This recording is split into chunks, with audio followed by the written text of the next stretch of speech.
upscale 2 BHK 45 lakhs, 3 BHK 60 lakhs మాత్రమే. సితారా సైనిక్పురి.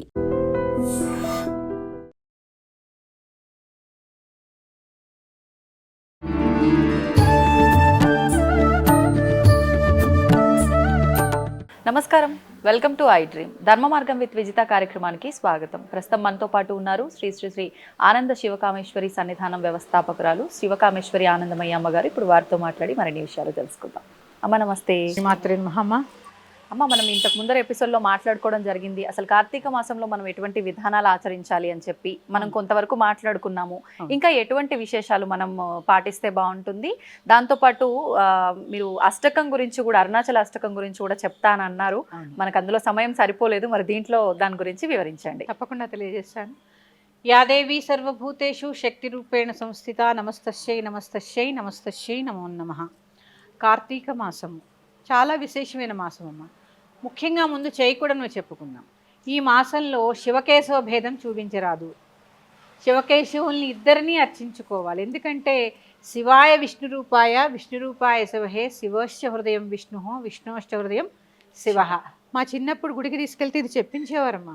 శివాలయంలో విష్ణుమూర్తికి నమస్కారం చేసుకునేమనేవారు మా నాన్నగారు. విష్ణాలయానికి వెళ్తే శివుణ్ణి తలుచుకునేమనేవారు. అంటే ఆయన హృదయంలో ఈయన, ఈయన హృదయంలో ఆయన ఉంటారట. వాళ్ళకిద్దరికి ఏం భేదం లేదు. ఆ భేదం చూపడం కూడా చాలా దోషము. ఆ శివకేశవ భేదం చాలా చూపించడం చాలా పాపం. అంటే పుట్టగతులు ఉండవు అనమాట. ఒక రకంగా చెప్పాలి అంటే శివకేశవ భేదం ఎట్టి పరిస్థితుల్లో ఈ మాసంలో చూపరాదు. ఎందుకంటే చూడండి, ఈ మాసాన్నంతా కూడా కార్తీక దామోదరుడిని అర్చించుకుంటూ ఉంటాము. పైగా శివుడు ఈ మాసంలో కార్తీక త్రయంబకేశ్వరుడని, అలాగే విష్ణువు కార్తీక దామోదరుడని పిలుస్తూ ఉంటాం. అలాగే శివాభిషేకాలు ఎంత శ్రేష్టమో, శివాలయాల్లో ఎన్ని పూజలు జరుగుతాయో అలాగే నారాయణ పూజ చూడండి, ఏకాదశి, ద్వాదశి, తులసి కళ్యాణం, తులసి పూజ, తులసి దీపారాధన, ఇలా చాలా విశేషం అండి. అందుకని ఎప్పుడు కూడా ఈ మాసంలో మీరు ఇత్తప్పుడు ఏం చేశారు ఏం లేదో తర్వాత విషయం, కానీ కార్తీక దామోదరుణ్ణి, కార్తీక త్రయంబకేశ్వరుని కూడా ఈ మాసంలో అర్చించుకోవాల్సింది. ఇక దీపారాధన మొట్టమొదటిగా చేయవలసింది తులసి దగ్గర. తులసి దగ్గర చేసిన తర్వాతే మిగిలిన చోట్ల దీపారాధన చెయ్యాలి. పూజా మందిరంలో కూడా తులసి మొక్క ఉంటుంది కదా ఇంటి దగ్గర. ముందు స్నానం చేయగానే తులసి పూజ చేసుకున్నాకే దీపారాధన చేయాలి ఈ మాసంలో. ఎందుకంటే దీపాలు ప్రత్యేకం కదమ్మా ఈ మాసం అంతా కూడా. ఆ దీపాలు కూడా శ్రేష్టమైన ఉపయోగించండి. మహా అయితే 1 నెల డబ్బులు ఖర్చు పెడతారు అంతే. అంతే శ్రేష్టమైనవి. ఎందుకంటే ఆవు నెయ్యి మనకి ప్యూర్గా దొరుకుతుంది లేదు కాబట్టి నువ్వుల నూనె, ఆడించిన నువ్వుల నూనె తెచ్చుకుని మళ్ళీ ఎన్ని ఒత్తులు వేయాలి, సాధ్యం త్రివర్తి సంయుక్తం 3 ఒత్తులు వేసి చక్కగా దీపారాధన చేసుకోండి. తులసి దగ్గర దీపారాధన చేసుకుని, తులసి పూజ చేసుకుని, నివేదన చేసుకుని చక్కగా కార్తీక దామోదరుని అర్చించుకుని లోపలికి వచ్చి నిత్య పూజ చేసుకోండి. ఉదయం చేసేస్తున్నారు అంటే పొద్దున్నే అభిషేకం చేసేసుకోండి అమ్మా. చాలా ఏమీ రాదు మీకు. ఓం నమ శివాయ పంచాక్షరి మంత్రంతో చక్కగా అభిషేకం చేసుకోవచ్చు. ప్రదోష కాలంలో ఉదయం కుదరలేదు, మీ ఇంట్లో శివలింగం ఉంటే ఖచ్చితంగా శివుడి మీద కాసిన నీళ్లు పోసి ఒక బిల్వపత్రాన్ని సమర్పించండి. చాలా ఎందుకంటే మనం శ్రావణ మాసంలో చెప్పుకున్నాం ఒక ఎపిసోడ్లో, మీకు గుర్తులేదు, సంపద అంతా కూడా శివాధీనం. సంపద కావాలి అనుకున్నవారు శివుణ్ణి అర్చిస్తే ఈ నెల్లాళ్ళు చక్కటి సంపద కలుగుతుందమ్మా. దీపంలో లక్ష్మి కొలువై ఉంటుంది. ఈ నెల రోజులు చక్కగా క్రమం తప్పకుండా దీపారాధన చేయడం వల్ల కూడా లక్ష్మీ కటాక్షం కలుగుతుంది. అందుకే కొన్ని నియమాలు, ఆహార నియమాలు, అల్లం వెల్లుల్లి తినకపోవడం, మసాలాలు తినకపోవడం. ఎందుకంటే ఈ మాసం కూడా చూడండి, సాయంత్రము పగలు తక్కువ ఉంటుంది, చీకటి తొందరగా అయిపోతుంది, ఆహారం అరగడం కూడా కష్టం. అందుకే ఉపవాసాలు ఎక్కువ ఈ మాసంలో. అంటే ఏవైనా కూడా మన ధర్మాన్ని, మన ప్రకృతిని అనుసరించే ఉంటాయి కదా మన ధర్మాలన్నీ కూడా. ఈ మాసంలో బ్రహ్మచర్యం పాటిస్తే కూడా చాలా మంచిది. అలాగే ఉపవాసాల దగ్గరకు వచ్చేసరికి చాలా మంది కార్తీక నక్తాలను చేస్తూ ఉంటారు. అవునమ్మా. నక్తాలంటే పొద్దున్నంతా ఉపవాసం ఉండి సాయంత్రం నక్షత్ర దర్శనం చేసుకుని రాత్రి భోంచేస్తూ ఉంటారు. ఇది ఒక నియమం, అది మీ ఇష్టం. అది మొదటి రోజు సంకల్పం ఏం చెప్పుకుంటే దాని ప్రకారంగా మీరు చేయొచ్చు. అలాగే ఆహార నియమాలు చెప్పాను చేయకూడని వాటిల్లో. అలాగే బ్రహ్మచర్యం పాటిస్తే చాలా మంచిదని కూడా నేను చెప్పాను. ఇక చివరిది, మగవారు కూడా దీపారాధన చేయాలి ఈ మాసంలో. కేవలం స్త్రీలకే కాదండి, మగవారికి కూడా దీపారాధన అవసరము. ఐశ్వర్యం ఒక ఆడవాళ్ళకే కాదు కదా. చాలా మంది శివాభిషేకం చేస్తే ఏం వస్తుందండి, పుణ్యమే వస్తుంది. కాదండి, పుణ్యంతో పాటు చక్కగా లక్ష్మీ కటాక్షం కూడా కలుగుతుంది శివుడికి బిల్వార్చన చేయడం ద్వారా. అలాగే చాలా మందికి అపోహ ఉంది, శివాలయాల్లో ప్రసాదం తీసుకోవచ్చా. ఈ మధ్య కొత్తగా వింటున్నాం, శివాలయాల దగ్గర ప్రసాదం తీసుకుంటే దెయ్యాలు భూతాలు పడతాయి. అదంతా శుద్ధ అబద్ధం. చక్కగా తీసుకోండి. కానీ ఈ చండీశ్వరుడికి కోపం వస్తుంది మనం శివాలయం నుంచి ప్రసాదం తీసుకొని వస్తే అని అంటూ ఉంటారు కదా. అందుకే ఒక కొబ్బరికాయ కొట్టామనుకోమ్మా, ఓ చెక్క చండీశ్వరుడికి పెట్టాలి, ఓ చెక్క మనం తెచ్చుకోవాలి. ఓకే, ఒక చెక్క అక్కడ పెట్టి మొత్తం తెచ్చుకోవద్దు. అవును, ఒక చెక్క అక్కడ పెట్టి ఒక చెక్క మనం తెచ్చుకోవాలి. అంతే తప్ప దెయ్యాలు భూతాలు ఏమీ పెట్టవు. తీర్థం ఇస్తే తీసుకోండి. అంటే ఉపవాసంలో ఉన్నప్పటికీ తీర్థ ప్రసాదాలు తీసుకోవచ్చు అంటారా టెంపుల్లో? ఉపవాసంలో ఉన్న తీర్థం తీసుకోవాలి. ఓకే, భగవంతుడి తీర్థ ప్రసాదాలు తిరస్కరించరాదు. భగవత్ కటాక్షం అక్కడే కదమ్మా మనకి దొరికేది. అవును అవును, ఆయన దగ్గర ఉంది. ఎంత ఎనర్జీ ఉంటుంది వాటికి, ఆ నీటికి కానీ ఆ ప్రసాదానికి కానీ. ఆయన భుజించిన కొబ్బరి చెక్క మనం తింటున్నామంటే ఇంకెంత ప్రసాదం. అందుకని చక్కగా ప్రసాదాలు తీసుకోండి. ఈ మాసంలో ఒక చిన్న పరిహారం కూడా చెప్తాను. చాలా మంది ఆర్థిక ఇబ్బందులతో ఇబ్బంది పడుతూ ఉంటారు. అలాంటి వారు ఈ 30 రోజులు ప్రదోష కాలంలో శివాభిషేకం చేసుకుని బిల్వ వృక్షం కింద కూర్చుని శ్రీ సూక్త పారాయణ చేయడం ద్వారా పరిపూర్ణమైనటువంటి లక్ష్మీ కటాక్షం లభిస్తుంది, సంపద కలుగుతుంది. చాలా రకాలైనటువంటి ఆర్థిక ఇబ్బందుల నుంచి విముక్తి కలుగుతుంది. మారేడు బిల్వ వృక్షం కింద గుళ్ళల్లో ఉంటుంది. ఇప్పుడు కూడా ఇంట్లో కూడా పెంచుకుంటున్నారు. ఒక వృక్షం ఉంటే చాలు, దాని కింద కూర్చొని దాని పక్కనైనా కూర్చుని చక్కగా శ్రీ సూక్త పారాయణ చేయడం చాలా శ్రేష్టం. ఇది ఆర్థిక ఇబ్బందులన్నింటినీ కూడా తొలగిస్తుంది. ఇప్పుడు ఈ పారాయణ చేస్తున్నప్పుడు ఒకవేళ ప్రత్యేకంగా నియమాలు ఏమైనా పాటించాలా? కార్తీక చాలా మంది పాటిస్తారు కార్తీక మాసం అంతా కూడా. ఒకవేళ అలా పాటించని వాళ్ళు ఈ పారాయణం మాత్రం చేసుకుంటాము అని అంటే ఆ ఫలితం ఉంటుందా? మరి నియమాలు పాటించాలా? చేసుకోవచ్చు. కాకపోతే ఆహార నియమాలేనమ్మా. సాత్వికమైన ఆహారం భుజించడం, కొన్ని కావాలంటే కొంచెం కష్టపడాలి కదా. అందుకని సాత్వికమైన ఆహారాన్ని భుజించడం. సాయంత్రం రాత్రి చదువుకోమన్నాను కాబట్టి ఒక దీపారాధన చేయడం ఆ బిల్వ వృక్షం దగ్గర, ఇది చాలా శ్రేష్టము.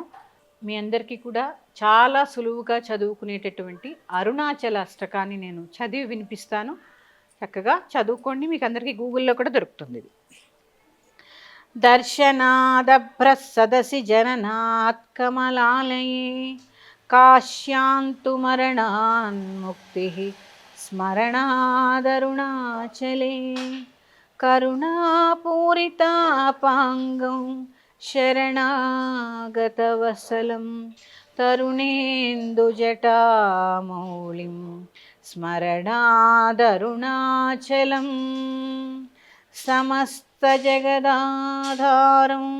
సచ్చిదానందవిగ్రహం సహస్రరథసోపేతం స్మరణాదరుణాచలం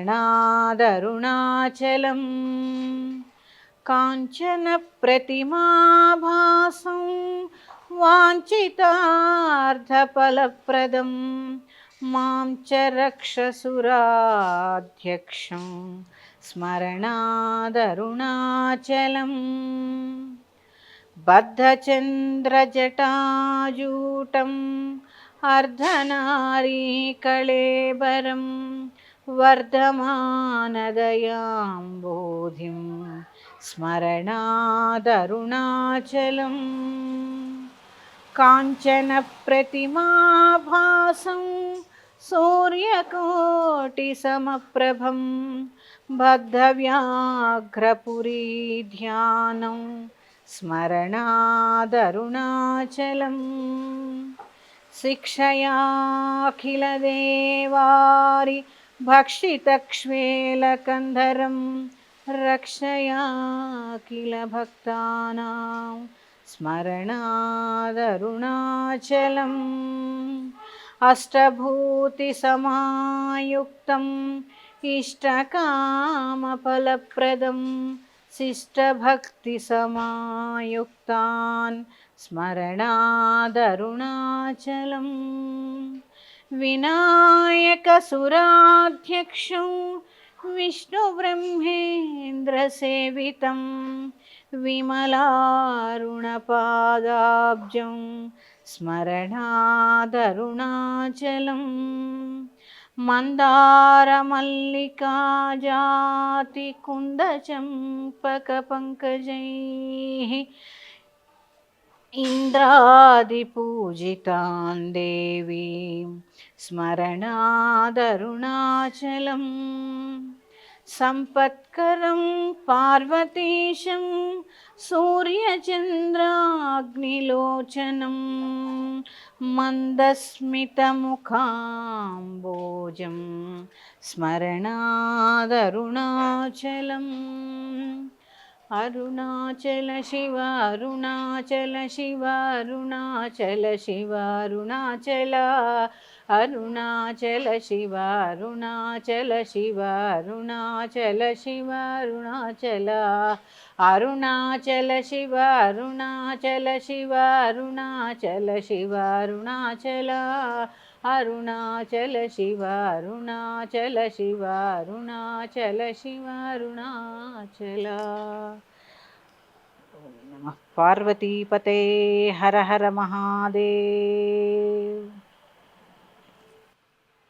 ఇది అరుణాచల సంస్కృతి చాలా బాగుంటుంది, చాలా చిన్నదైనా కూడా చాలా మంచి ఫలితాన్ని మనకి ఇచ్చేటటువంటిది.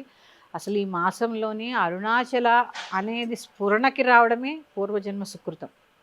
చాలామంది దీపారాధన, అక్కడ దామోదర పూజ, లేకపోతే శివాభిషేకము, ఇవే. అరుణం అంటే, అరుణలింగం అంటే అగ్నిలింగం. ఈ మాసం అంతా కూడా కృతికా నక్షత్రం అగ్ని నక్షత్రం. అందుకని చక్కటి ఆరోగ్యాన్ని కూడా ప్రసాదిస్తుందమ్మా ఈ అష్టకం. అలాగే విన్నా సరిపోతుంది. ఇప్పుడు నేను పాడింది చక్కగా ఎంత ప్రశాంతంగా అనిపించిందో తెలుసా మీరు చదువుతున్నంతసేపు. చాలా బాగుంటుందమ్మా. మంచి అన్యోన్యమైన దాంపత్యం కలుగుతుంది ఈ స్తోత్రం. అంటే ఒక్కొక్క స్తోత్రం ఒక్కొక్క మహిమాన్వితమైనటువంటిది. అందులో ఈ అరుణాచల అష్టకం అమ్మ, అసలు అరుణాచలేశ్వరుడే చూడండి, మనకి ఆహారం అరగాలంటే లోపలే ఉండాలి, అగ్ని ఉండాలి. అన్నిటినీ ప్రసాదిస్తాడనమాట.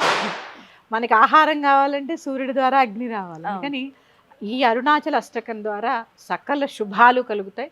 చదువుకోలేని వారు చక్కగా ఇప్పుడు నేను చదివింది వినండి కూడా, అది కూడా ఎలా వినాలి? త్రికరణ శుద్ధిగా వినండి. మాట ఎక్కడో మనసు ఎక్కడో పెట్టకుండా చక్కగా ఏవో ఇయర్ ఫోన్స్ పెట్టుకుని చక్కగా వినే ప్రయత్నం చేయండి. అలాగే బిల్వ వృక్షం కింద శ్రీ సూక్త పారాయణ కూడా చాలా శ్రేష్టమైనటువంటి ఫలితాన్ని కలగజేస్తుంది. ఇంకా మరికొన్ని ముఖ్యమైనటువంటి స్తోత్రాలు అలాగే పూజల యొక్క విశేషాంశాలతో మళ్ళీ మీ ముందుకు వస్తాను. శ్రీమాత్రే నమః. స్వస్తి.